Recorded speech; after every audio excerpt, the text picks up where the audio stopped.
The tragic plight of freckle-faced 10-year-old Zahra Claire Baker had begun well before Saturday, October 9, 2010, when at approximately 5:20 a.m., the Hickory, North Carolina Fire Department arrived at a residence on the 21st Avenue Northwest block in response to a small grass fire in the backyard of the home. The fire was reported by Elisa Baker, 42, a resident of the house. She said she had spotted the flames upon getting out of bed that morning. She and her husband, Adam Baker, observed the firefighters at work as they extinguished what proved to be a burning mulch pile. A few minutes later, Officer Rollins of the Hickory Police Department arrived at the home after being called by one of the firemen. According to official documents, a fireman had observed that the passenger side doors of a silver 1996 Chevrolet Tahoe at the scene bearing North Carolina license plates were open, and that a Duke Energy business envelope was located on the vehicle's front windshield.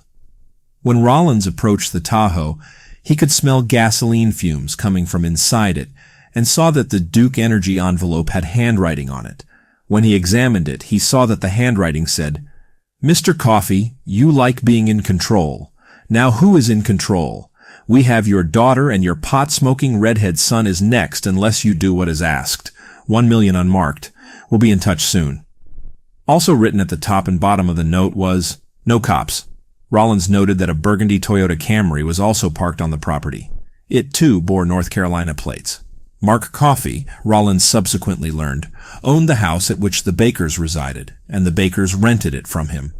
The Chevrolet Tahoe, in fact, belonged to Adam Baker. Rollins and others contacted Coffey and his daughter at the home that morning, and both appeared to be fine, despite the threatening intimations of the poorly written note. Labeling the grass fire as arson, Rollins and the firemen left the home a short time later after learning that Coffey was Adam Baker's boss. Initially, authorities didn't know what to make of the strange note at that time. At approximately 2 p.m. that same day, Adam Baker called the Hickory Police Department to report that someone had poured gasoline inside his Chevrolet Tahoe, presumably during the previous night. He mentioned the note left on his car's windshield and indicated that he thought that his young daughter, Zahra, had been kidnapped.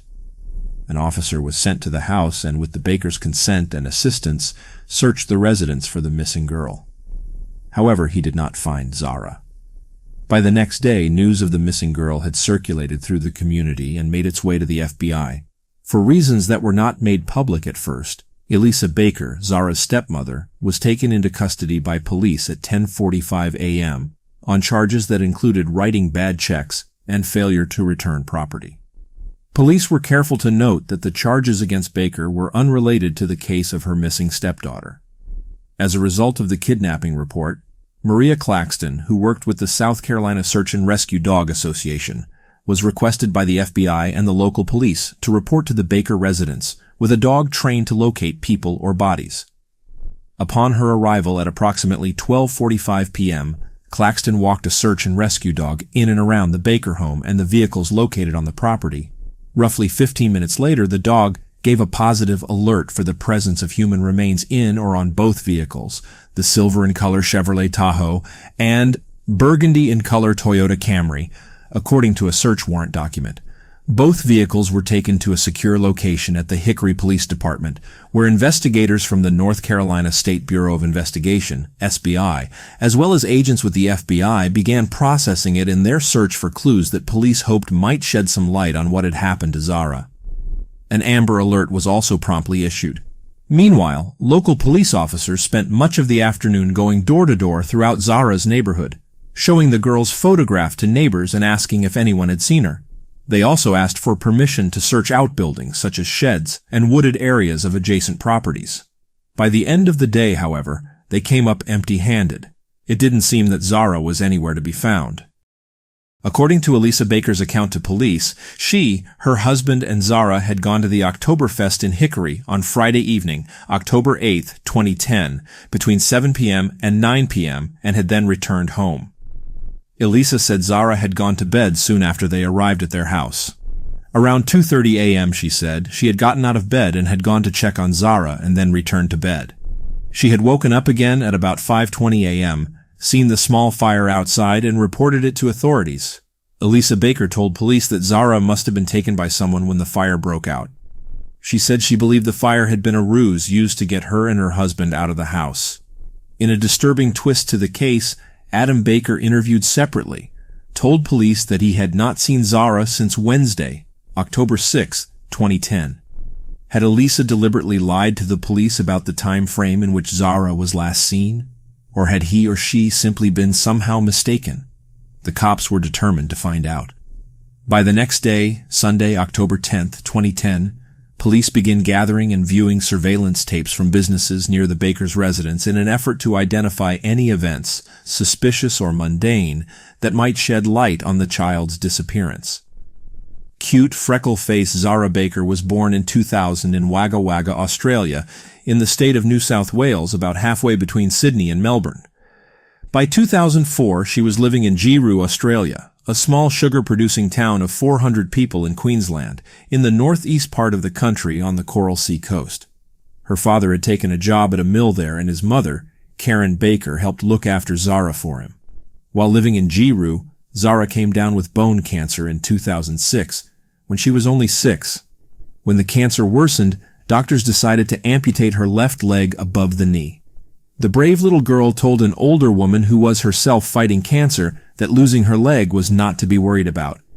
"It's okay," she said, "because I'm going to be getting a Barbie leg, so I don't want you to be upset." Months later, in 2007, doctors discovered the cancer had spread, finding tumors in the little girl's lungs. She received chemotherapy at Royal Brisbane Children's Hospital that year. Although the treatment seemed to stop the growth of the tumors in her lungs, it affected Zahra's hearing, requiring her to wear hearing aids in both ears.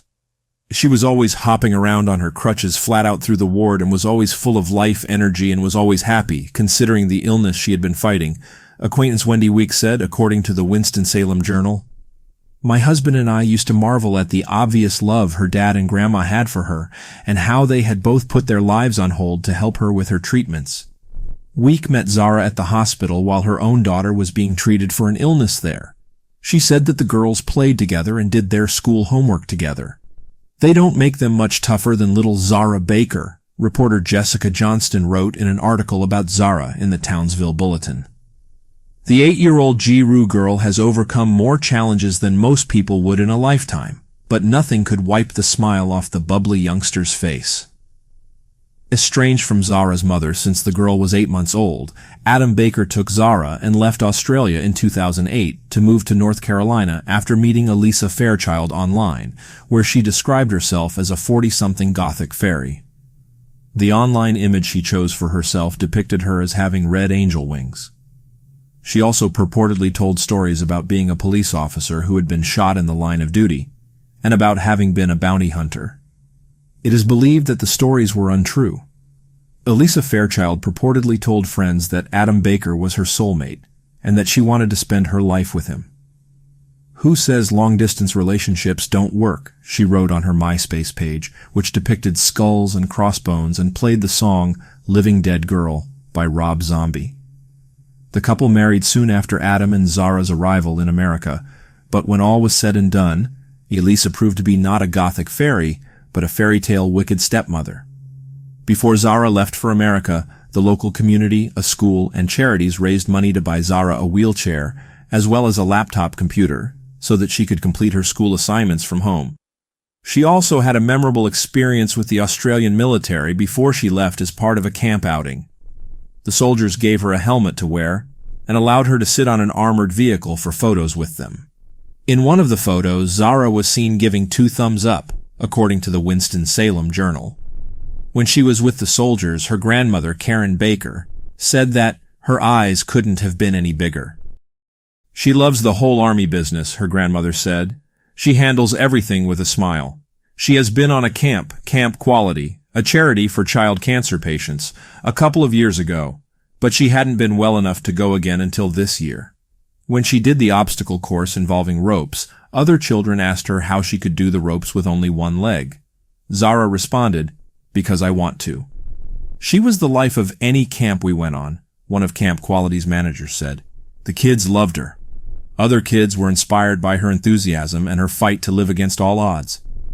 A family friend said that Zahra did not want to leave Australia to go to America, mostly because she did not want to leave her grandparents and friends behind. On Monday morning, October 11th, 2010, Adam Baker, along with Hickory Police Chief Tom Adkins, appeared on Good Morning America, where they provided details of Zahra's disappearance and made a heartfelt plea for anyone with information about the girl to come forward. Baker also reportedly said at the time that it was possible that his wife may have been involved in the girl's disappearance. Although he claimed he hadn't seen his daughter since Thursday, October 7, 2010, due to his work schedule, it was previously reported that he had also stated that he hadn't seen Zahra since Wednesday, October 6, 2010. The police report on the girl's disappearance noted that he, Elisa, and Zahra had attended Oktoberfest on Friday, October 8th, together as a family.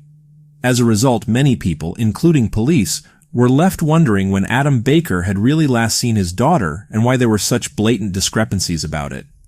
Later that day, police called a news conference and revealed that detectives had not been able to find anyone who had seen Zahra in recent weeks.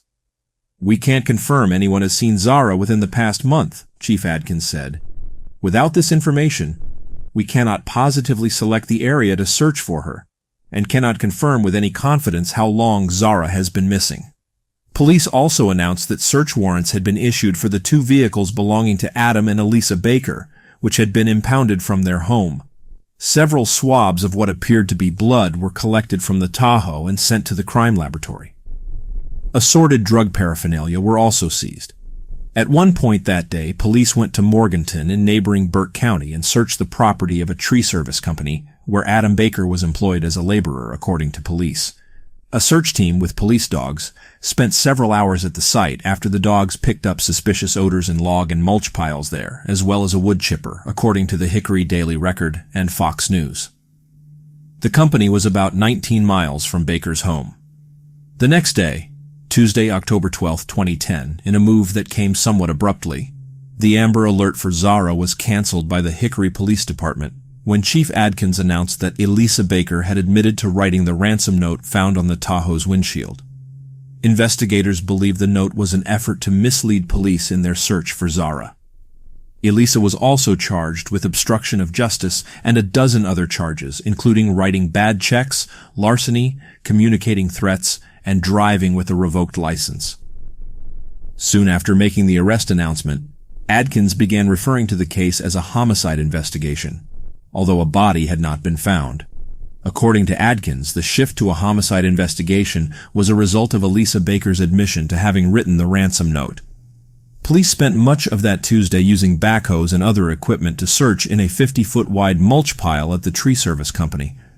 Crime lab personnel also carefully examined the wood chipper, but at day's end, authorities didn't appear to be any closer to finding out what had happened to Zahra.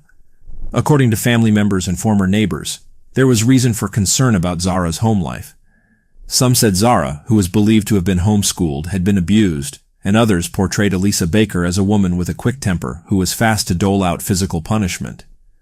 Some said that her nasty temper made her more apt to use her fists to settle a dispute, and that all too frequently Zahra had become the focus of her anger. "She was always beating her," Karen Yount, a former neighbor, told a Fox News reporter. "I told her to stop, but she wouldn't listen to anyone. That poor girl." Another former neighbor, Kayla Rotenberry, said that she had been good friends with the Bakers when they had lived in Sawmills before the Bakers moved to Hickory, and that she and her fiancé had frequently seen Zahra. Rotenberry said that earlier in 2010, she had noticed Elisa's hand had been swollen, and had asked her about it. "She told me that she was trying to spank Zahra but hit her on her prosthetic leg," Rotenberry said. "When Adam asked her about the injury, she said she fell and hurt her hand. She didn't want him to know. She knew he would be mad." Brandy Stapleton, another former neighbor, confirmed the injury to Elisa Baker's hand, saying that Elisa had told her the same story about how she had injured it. "She wasn't the person everyone thought she was," Stapleton said. Yet another person, a family friend who spoke on condition of anonymity, believed that Elisa had been somehow involved with Zahra's disappearance. "I hate to say it, but I don't feel good about this," the family friend said. "I really think Elisa had something to do with it." Elisa Baker had previously been the subject of child abuse investigations, but caseworkers had not found any evidence of wrongdoing, and the investigations had been closed. On Wednesday morning, October 13, 2010, Elisa Baker appeared in court on the obstruction of justice charge, and the judge set bond on that charge at $40,000. When combined with the additional charges she faced, her total bail amounted to $72,200. Baker's court-appointed attorney, Scott Riley, indicated that he would file a motion to get her bail reduced. On Thursday, October 14, 2010, police received a tip from a known source that Zahra recently had been at a house on Burke County Road with two men, according to a statement of probable cause signed by Captain Thurman Wisnant of the Hickory Police Department. The source, according to the statement, was told on October 12, 2010, about another man who had been told about Zahra being at the house from a relative. Although the information was third-hand hearsay at best, the informant told police one of the men had said that he had done something very bad and needed to leave town. The source said that when the mother returned, the little girl had blood on her private area and legs, and that the two men did things to her. The informant claimed that Elisa Baker and one of the men had some kind of relationship.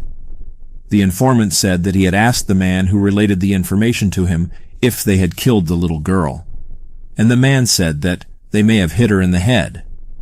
The next day, investigators went to the house in question, where they found a large mattress lying on the ground in the side yard. Detectives observed that it had a large dark stain in the middle of the mattress. A male occupant of the house told one of the investigators that the mattress was his, and that he had removed it from the residence to allow it to air out because he had urinated on it. The man said that he knew Zahra Baker, but to his knowledge, she had never been to the house. The mattress was seized as possible evidence. By this time, police said that they were running down more than 100 leads that had been reported by the public, including people who said that Zahra may have been mistreated at home. An apartment manager at one of the Bakers' former residences said that she had seen Zahra when the family moved there in July 2009, but had never seen her again despite the fact that they lived next door. Meanwhile, investigators wrapped up their search for evidence at the tree service company where Adam Baker worked and announced that no evidence had been found there. The next morning, Friday, October 15, 2010, police conducted another search of the Baker residence after obtaining Adam Baker's permission. According to the Hickory Daily Record, K-9 units were part of the search effort and evidence, including a mattress, was seized. The significance or evidentiary value of that particular mattress was not immediately revealed, nor was it stated publicly whose mattress it was or from which bedroom it had been taken. Investigators also searched the Bakers' former apartment in another county where a bed frame and mattress were removed.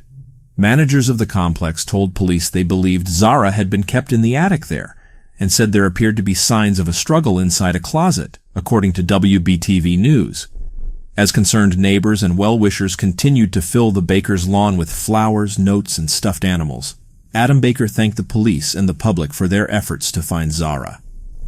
"I just hope they keep looking," he said. "Try to find my baby." According to the Daily News, employees at a Hickory furniture store had seen Zahra with her stepmother on September 25, 2010. It was possibly the last time she had been seen by anyone other than her parents. Workers remembered seeing Zahra in part because they had noticed her prosthetic leg and had heard Elisa Baker refer to her by her name.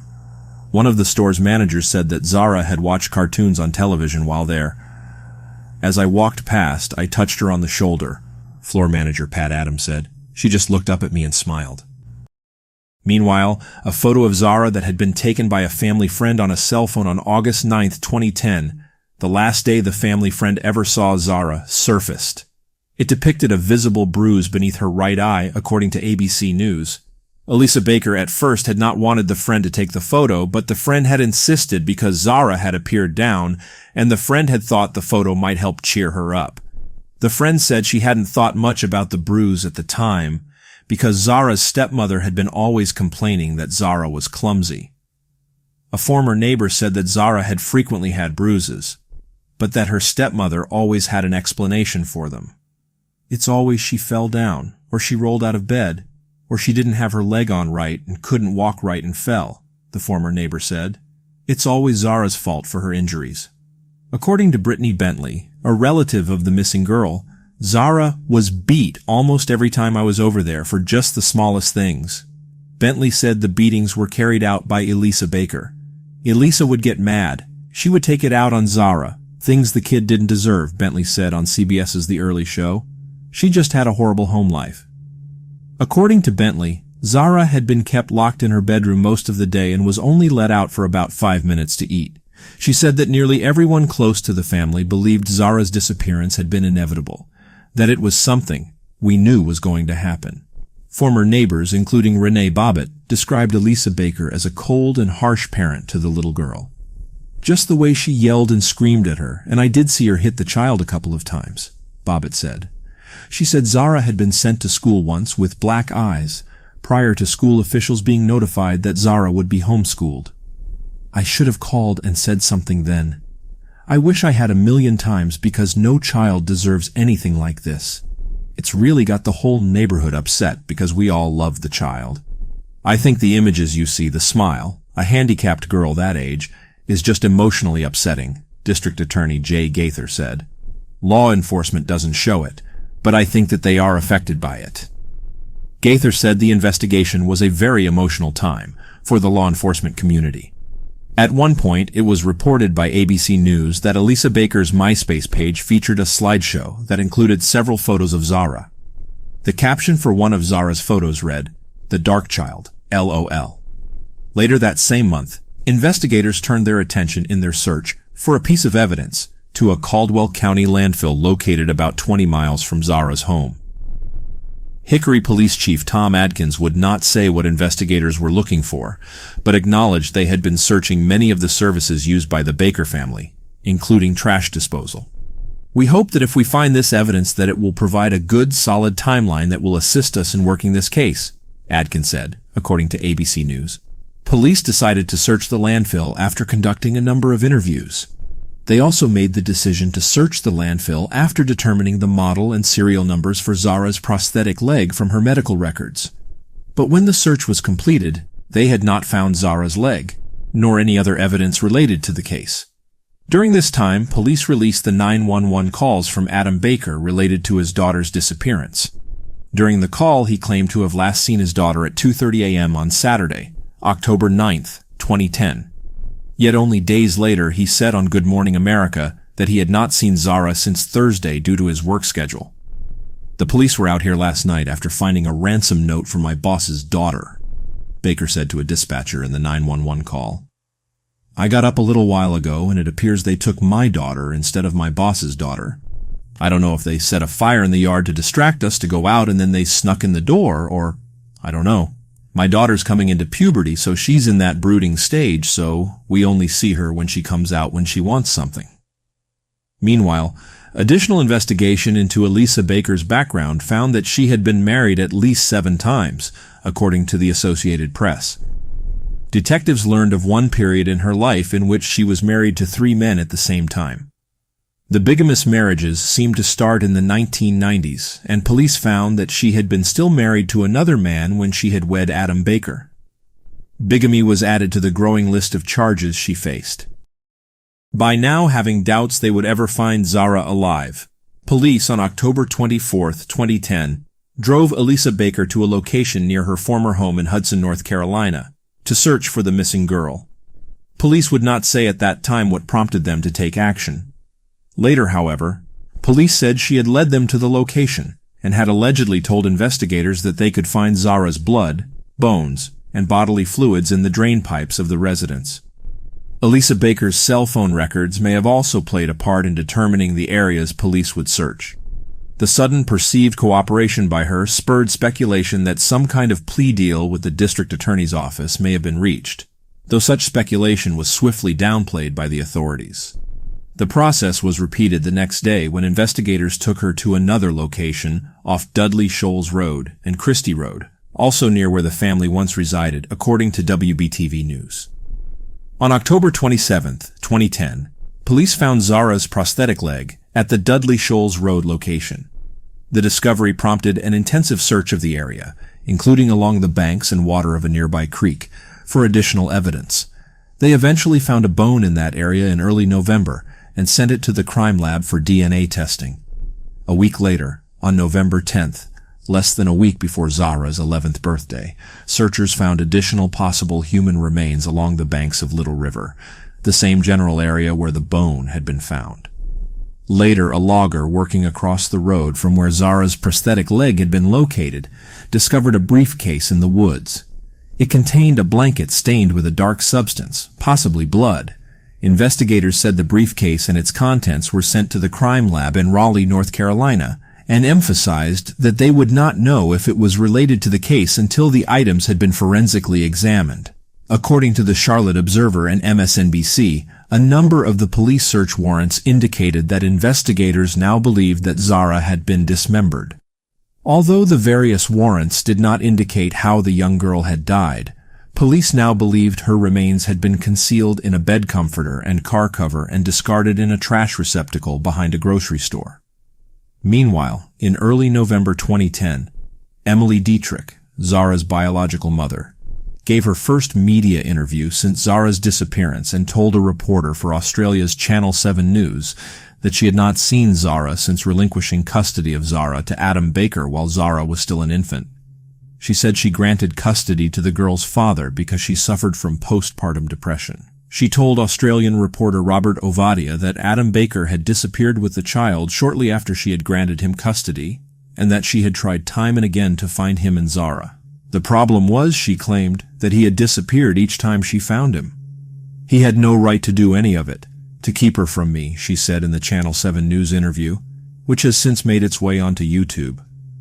Dietrich, from Wagga Wagga, said she had most recently tracked Zahra and her father using the internet and found them in North Carolina only 3 days before Zahra disappeared and was feared slain. "Why did it happen that I only found her and 3 days later this happens?" she said, sobbing. "I never got to say goodbye. I never got to say hello." Dietrich said she believed Zahra was dead. "I don't feel that she is still alive," she said.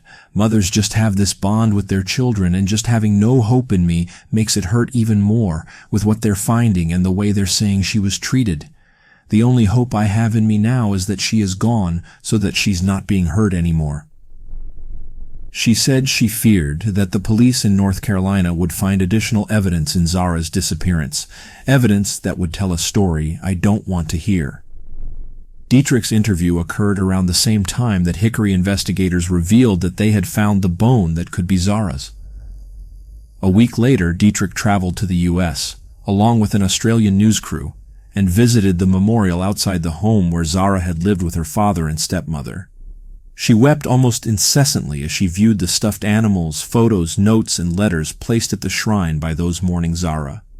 Many of them were from other children about the same age as Zahra. Dietrich provided her DNA to detectives so that it could be compared to the DNA of the bone that had been found, as well as to any other body parts that might be located. Elisa Baker had no place to just dispose of something that was in the way, Dietrich said later, according to the Charlotte Observer. "I want her to sit in jail, and I want her to live every day of her life remembering why she's there and what she's done," she added. "She needs to sit there and rot." According to Chief Adkins, the remains found at the various locations were finally positively identified as Zahra's. He said that detectives had found sufficient evidence to prove that Zahra was dead. "It is with great regret that I stand before you today," Adkins said at a news conference. "I've been dreading this moment since early on in this investigation. As investigators, we are trained to follow leads, but never give up the hope the evidence may take us in the wrong direction, and the outcome may be different. Investigators, agents, and officers who worked on this case are devastated that they could not find Zahra alive and bring her home safely. We have recovered enough physical evidence to believe we have found Zahra." Adkins said that DNA taken from the bone matched a DNA sample taken from Zahra's belongings where she lived. The additional remains were still being checked against Zahra's DNA sample, but they were consistent with those of a child, Adkins said. Police were also using DNA samples obtained from Adam Baker and Zahra's birth mother to test against the remains. "This case isn't over, and we won't rest until we have all the information we need to bring the people to justice who hurt Zahra," Adkins added. "We're continuing to put a case together," District Attorney Gaither said. "The DA's office is working with law enforcement and hope to see some resolution in this case that will result in charges being filed in the near future." According to ABC News, jailhouse letters allegedly written by Elisa Baker to a crime memorabilia dealer claimed that neither she nor her husband had killed Zahra. She contended, however, that Adam had done something horrifying to the child after she had died. "We really didn't kill her, but what he did after the fact is kinda horrifying," she purportedly wrote. "Makes me scared of him. He knows what happened to Zahra, and yet I'm the one in here, at least for now. The cops know where she is and what he has done, so I probably am going to go ahead and file for divorce. I have lost my whole life anyway." In January 2011, according to court documents and the Charlotte Observer, it was revealed that Elisa Baker had allegedly told police that Zahra had died on September 24, 2010, 2 weeks before she had been reported missing, and that Adam had dismembered her body. She allegedly claimed that Zahra had died naturally. She claimed that she and Adam had disposed of her body parts the following day. She claimed that she and her husband's actions had resulted from them not knowing what to do after the girl died. The date provided by Elisa Baker conflicted with information provided earlier by the furniture store manager, who had stated that he had seen Zahra and her stepmother in his store on September 25th. Police uncovered additional information indicating that Elisa Baker and possibly her husband, along with another man, had participated in role-playing games on the internet site where she had met Adam. One of the games involved a chainsaw massacre and had allegedly been played on September 22nd, 2 days before Elisa Baker's claim that Zahra had died on September 24th. Adam Baker, meanwhile, denied any involvement in his daughter's dismemberment. "There's no way I would do that to my baby," Baker told WBTV News. "There's no way in the world I would hurt my daughter." Adam Baker's attorney said that Elisa Baker's claims were only a desperate attempt at distraction. In February 2011, an autopsy released by the North Carolina Medical Examiner ruled out the possibility that Zahra had died a natural death, countering Elisa Baker's claims. Noting that many of Zahra's bones were not available for examination, the autopsy concluded that she had died from undetermined homicidal violence. Her skull, right arm, and most of both legs have not been recovered.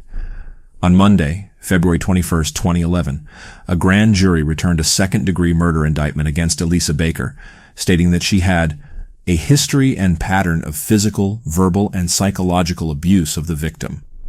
The grand jury also alleged that she had secreted Zahra from her relatives prior to the homicide to hinder the investigation and desecrated Zahra's body to hinder detection, investigation, and prosecution of the offense. No charges related to Zahra's disappearance or death have been filed against Adam Baker. At this time, the state has no credible evidence to suggest that anyone other than Elisa Baker was involved in the murder of Zahra Claire Baker, Gaither told reporters at a news conference. Adam Baker also spoke about how he felt regarding the investigation into his daughter's disappearance and death. "I'm extremely grateful that Hickory Police and everybody else has taken their time, gone through everything properly, and come to the conclusion that they should have come to," Adam Baker said to a reporter for WBTV. "I had no involvement with Zahra's death or dismemberment. Elisa is very manipulative. Abusive to me, very controlling. Plus, with my work, I was gone first thing in the morning and didn't get home till late. Was told that Zahra was in bed because Zahra normally went to bed early. I checked every night, and from what I could tell, she was in bed. It looked like something was in bed." He said he believed Zahra would still be alive if he had not brought Elisa into their lives. The members of Team Zahra have been working toward this milestone in this case since the first words spoken on the 911 call made on October 9, 2010, Chief Adkins said. "There has not been a day gone by without members of our team thinking about Zahra or this case." According to a former lawyer of Elisa Baker's, the defendant avoided a possible death penalty case by agreeing to help investigators find Zahra's remains. She had not entered a plea to the murder charges.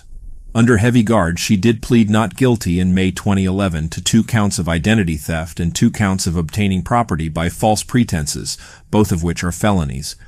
In June 2011, she pleaded not guilty to a variety of federal charges that she had distributed and planned to distribute drugs, including oxycodone and hydrocodone. In September 2011, Elisa Baker, the stepmother of the victim, admitted her guilt in the murder of Zahra and received an 18-year prison sentence. In 2013, she faced another 10-year term for drug-related offenses. Despite Elisa Baker's claims that Zahra's father, Adam Baker, played a role in the incident, he was not prosecuted. The district attorney clarified that there was no substantial evidence linking anyone besides Elisa Baker to the murder.